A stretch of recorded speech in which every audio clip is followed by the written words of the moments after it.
আসসালামু আলাইকুম।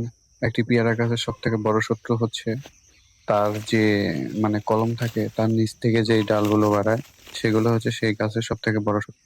আমাদের এই গাছে আমি আজ দেখাবো যে কোনটা কলম না, সেটা হচ্ছে চারা থেকে বের হয়েছিল, সেটা দেখাবো। দেখেন, এটা দেখে চিনার উপায় নাই যে কোনটা হচ্ছে অরিজিনাল গাছ থেকে বের হয়েছে আর কোনটা হচ্ছে কলম করছিলাম সেখান থেকে বের হয়েছে। আমরা দেখতে পাচ্ছি যে নিচ থেকে, সব থেকে নিচ থেকে একটা ডাল বের হয়েছে।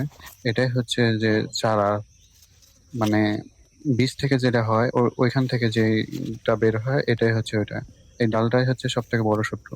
এটা যদি আমরা কেটে না দিই তাহলে কখনোই আমরা হচ্ছে সেই গাছ থেকে ভালো ফল পাবো না।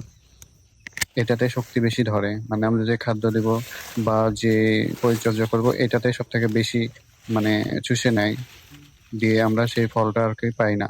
সেই জন্য এই ডালটা কেটে দিতে হয়।